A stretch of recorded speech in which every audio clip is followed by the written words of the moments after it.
Melissa, and I get the privilege of introducing my dad, Steve Yellen, the author of Living Parkinson's. My dad was always focused on living a healthy life.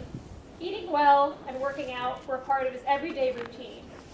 After his diagnosis in 2019, he took his Parkinson's into his own hands and doubled down on what he could do to put himself in the best position to live a fulfilling life with the disease. The knowledge that he gained from his research, community work, and online courses soon became too good not to share with other Parkinson's warriors. After just a little convincing, he decided to write his own book, Living Parkinson's, to help empower people to live a meaningful life while facing Parkinson's head-on. Today, we are going to learn more about his journey. Interviewing him will be his friend and neighbor, Charlie Slack, who is a professional writer, author of several books, and helped inspire my dad along the way. I'll now hand it over to Charlie.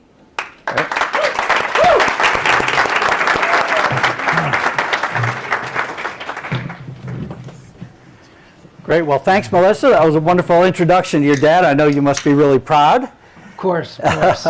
So we're going to have a kind of a relaxed conversation for a little while, and then I know there's going to be some great questions from the audience. People who know you, people who don't, are going to be very interested in hearing what you have to say. But let me see my trusty list. Let's start off talking just a quick question about the book, because this is really interesting. This book has been, what, a couple of weeks? Yeah, almost just under 3 weeks. And I checked again this morning, it's the #1 on Amazon, the #1 new release in Parkinson's books.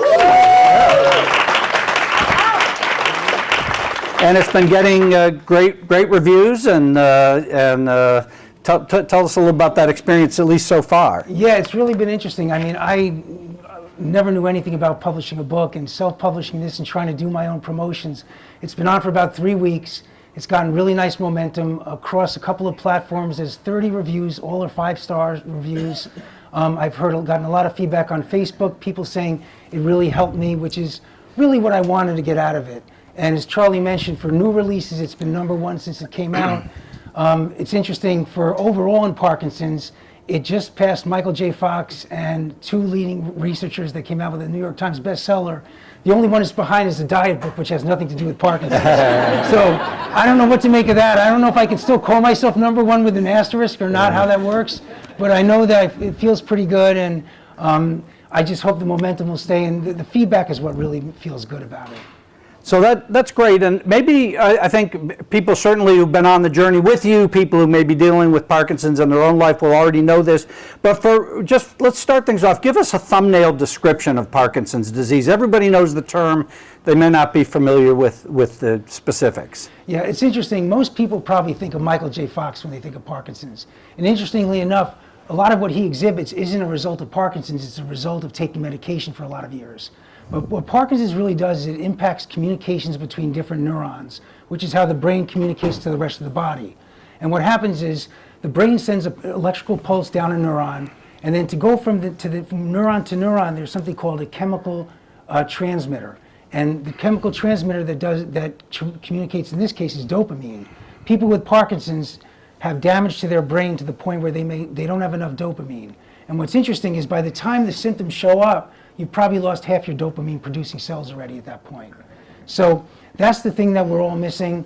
They don't know why, what the cause, there's a lot of different theories on the causes, and there's different ways to potentially treat it, but it is a neurodegenerative disease.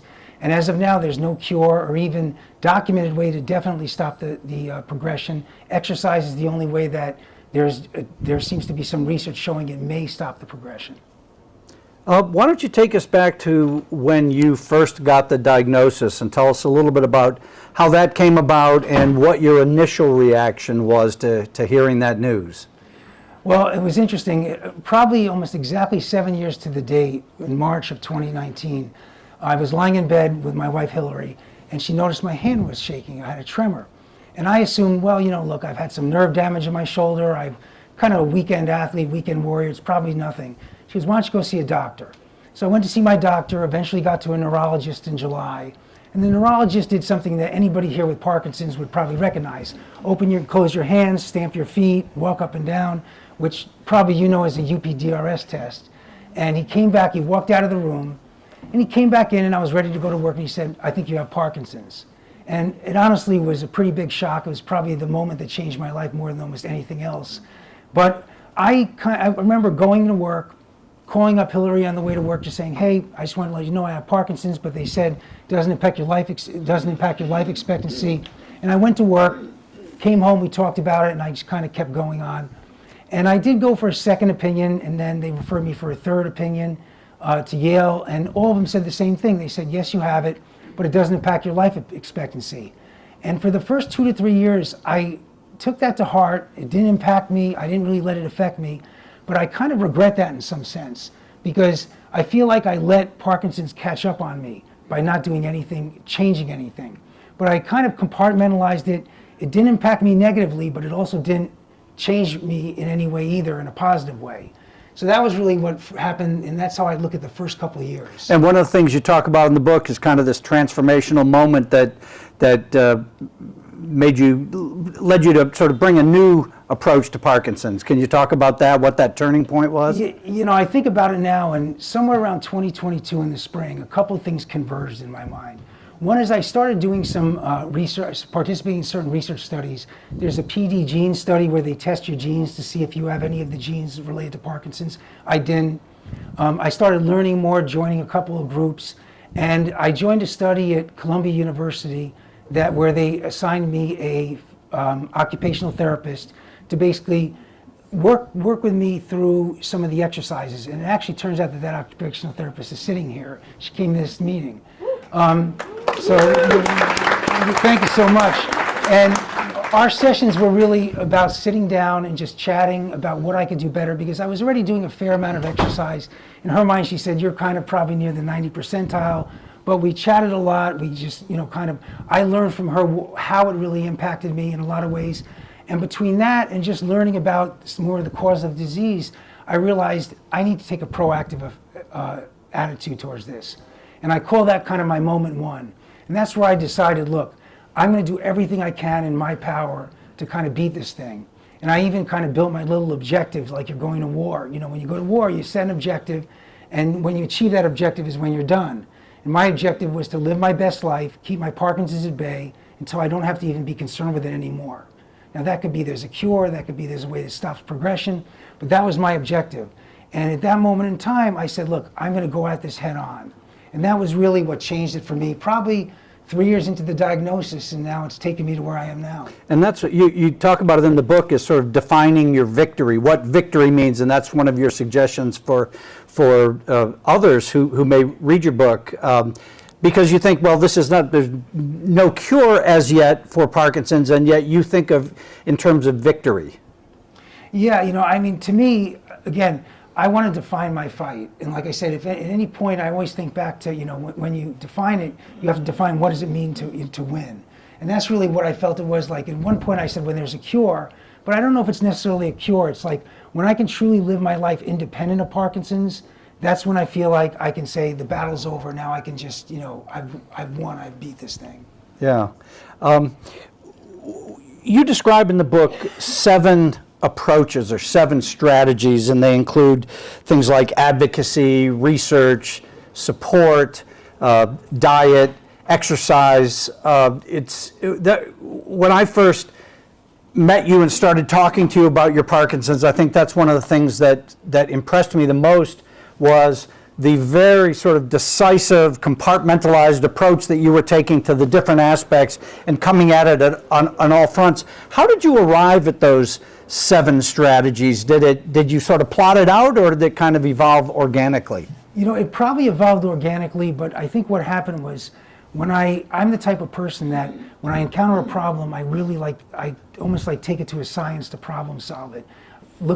Dig into it as much as I can, look at alternatives, build a solution, and then I actually like going past building a solution, but like creating almost like a framework out of it, like compartmentalizing it in a way that I can follow it. And it's something that I've done in my career, being a marketer. But I think that's what really led me to that is, after I started doing things, when I looked back and said, how would I take this and package it up, so to speak? That's kind of the way it just fell into those natural categories. So you sort of found yourself doing all these things. Yeah, and it kind of aligned with, as I look at what my journey was, I kind of think there's like phase one, which was that time I mentioned where I was kind of passive and compartmentalizing it. Phase two was where I started saying, look, I've got to do everything I can for myself. I got to get on top of this thing and fight it. Phase three started to hit maybe a few years later where I said, it's not just about me, it's about the cause.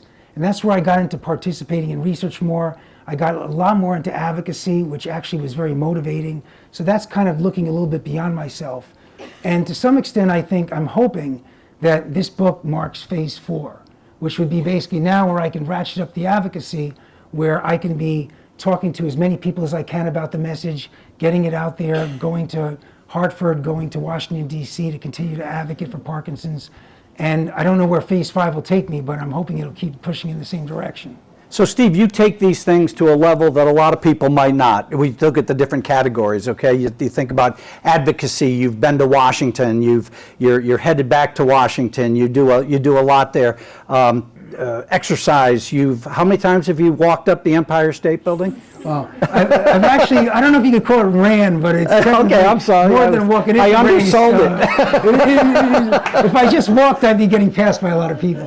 But I did that 3 times. But one of the things I've tried to do is, I'm a big believer. I learned about a concept in doing this called self-efficacy, and I never knew what it was. I never heard the term before, but it's basically a person's belief that they can take control of their situation. And everybody has it to some extent. It's a psychological concept developed by a man named Albert Bandura from Stanford University in the 70s. And there's ways you can harness it in yourself. One way is by basically setting small short-term goals that you can stretch yourself and achieve. Another way is by seeing successful people who have done what you want to do. And a third way is by getting the support behind you, just like encouragement. And that's something that really stuck with me. And I'll tell you, I feel like that's something everybody should know about. Because whether you're taking on Parkinson's, another disease, or just any challenge, it's so important. And I feel like the short-term goals are something I've really used with these events. So I don't use these events to measure how good I perform against anybody else. But when I finish them, it's like I threw another log on the fire and I'm ready to go to the next one. My wife Hillary was at a Spartan with me last year, and the place was total mud. It took me an hour longer than I wanted to. I was covered in mud, and I'm changing my clothes, and she goes, "Do you regret doing it?" I said, "No, now I can't wait for the next one because I finished it." But it really is an example of how you can motivate yourself. I did some advocating with U.S. senators for the National Plan to End Parkinson's Act. And every time I got a senator to say, "Okay, I'll sponsor the bill," it was like, bam, there's another log on the fire. So all those things are important, and even seeing people that do it. I met somebody at a talk I did a couple weeks ago who's 14 years into Parkinson's, and she looked great. And she just started meds, and I'm like, that's fantastic, I can do that. Or somebody that's 75 years old doing marathons. Well, I guess that's what I was sort of, in talking about your running up the Empire State Building and the other things, the heavy-duty things you do, is that, well, one of the great things about the book, in my opinion, is that anybody can read it and they don't have to run up the Empire State Building, but they can find their own approach of exercise. So what do you think about your message or your approach communicates to other people who may read your book and maybe adapt their own approaches? Yep. And by the way, I appreciate that I completely went off on a tangent. He That's brought me okay. back to the question. I told you I'd bring you back. I know. As he did it, I'm like, he just took me back to the question. So what it is a situation where I try to be very clear in the book. Nobody should measure themselves against anyone else, whether it's exercise, advocacy, or anything. Everything is about just pushing yourself a little bit further, where you strive, you achieve it, and you get the satisfaction, and again, throwing that log on the fire to go to the next one. So I know people that, basically say, I have to limp to walk down the block and back. Well, maybe that's your goal. And that's great because there's people that do things that I can't come close to doing. So to me, I try to be very, very clear that everybody should set their own goals. My goals have nothing to do with anybody else, just like nobody else impacts me for what I set. And it's really, that's the most important thing. And I even try to point out, for every one of my successes, I've had failures. And I try to point those out in the book. If you look at the section on juggling, you'll see where that comes from. So, this isn't just your story. I mean, how many people did you interview for the book? It was dozens, right? But you spoke with people who are dealing with their own Parkinson's. You spoke with researchers, academics, a wide swath. What did you learn during this process from the people you interviewed for the book? Yeah, it was really interesting. For each chapter, I interviewed what I would call an expert. It could have been a doctor or an organization that does things like advocacy. And I tried to find somebody who lived that part of Parkinson's also, that gave the same attitude that I was looking for. And I learned a lot from the researchers, obviously, but from the people, what I really learned was, one, I feel like this really can work, because I heard that a lot of the things that I did resonated with them. But one of the interesting things is everybody expressed gratitude, which was really interesting, and it was gratitude for what they could control. And I'm a real big believer in positive thinking and not letting negativity and stress get to you. And that's something that I really learned now.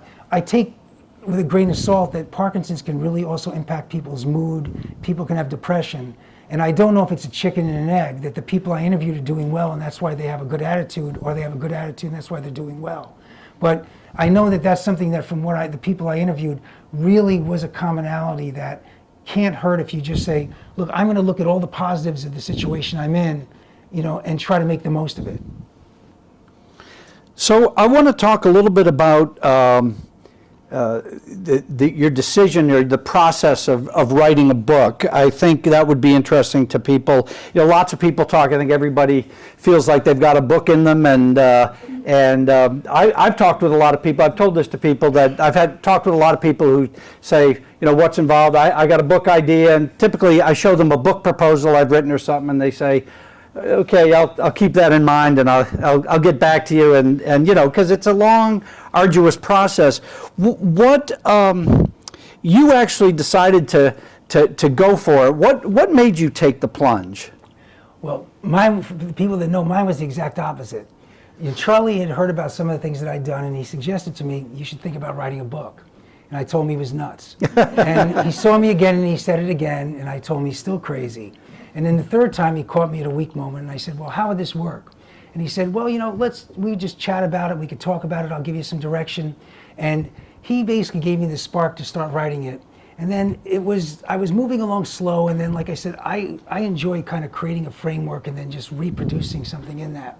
And as we started to brainstorm, we came up with this kind of structure of the book, which is, for each one of the strategies, give a little bit of the history of what I've done, how it's motivated me, and then get into the facts and how people can help themselves. And it kind of steamrolled from there. And one of the things that happened is, as I was moving down the road with it, it really kind of gave me a new purpose. It's interesting that, I've always been a motivated person, but, in starting to write the book and seeing it come together, I really feel like it's not only, hopefully being something that can help other people, but it's given me a new purpose in life, which is, if the message really is good, which I seem to be getting good feedback on, I really want to get it out there. And it's something that I can do that really can make a difference, as opposed to just, going to work and punching a clock for how many hours that I've done for most of my life. So it's really evolved into something really interesting.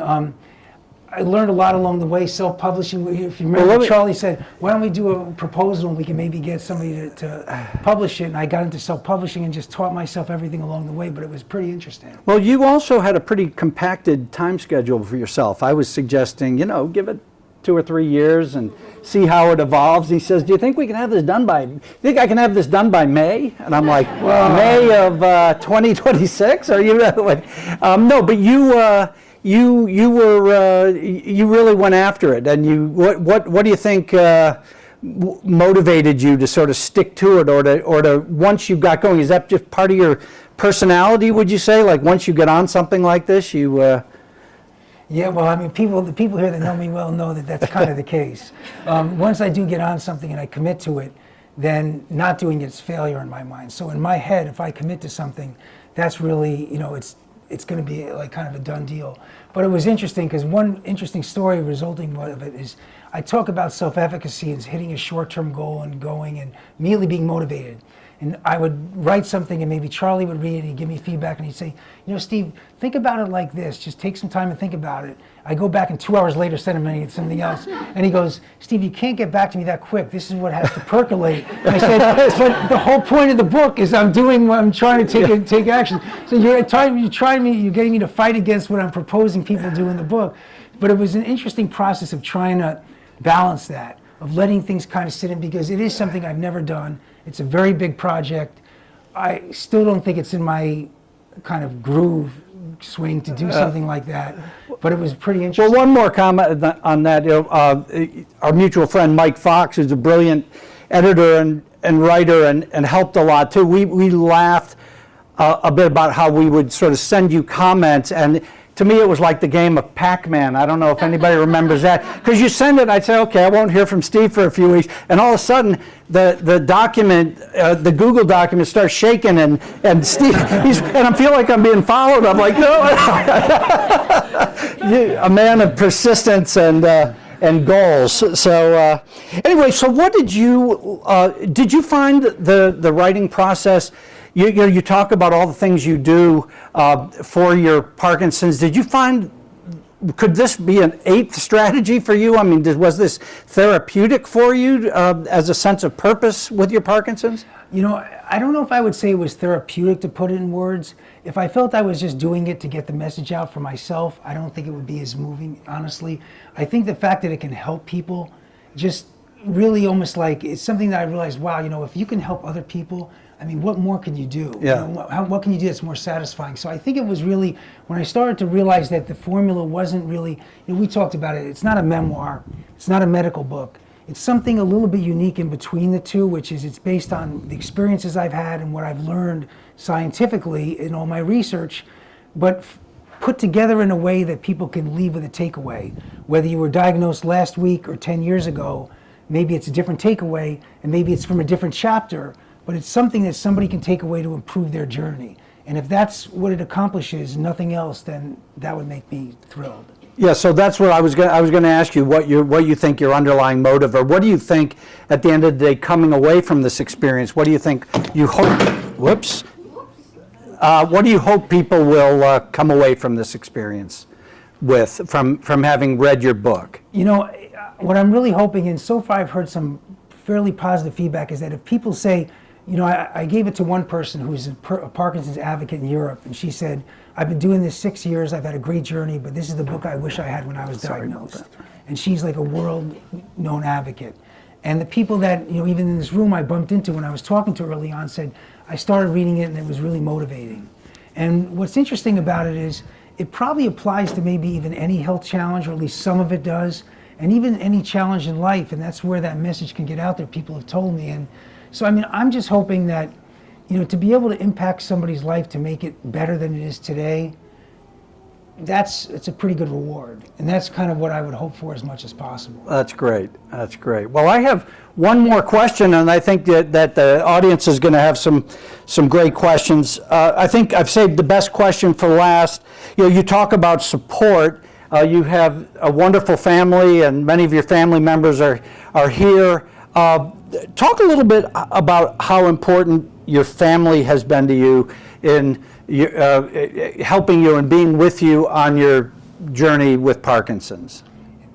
It's an interesting question, because this is one of the ones I was prepared for a little bit, and it's a tougher one, because the general answer everybody gives is, where could I be without the support of my family? And it's true, but that's the generic vanilla answer.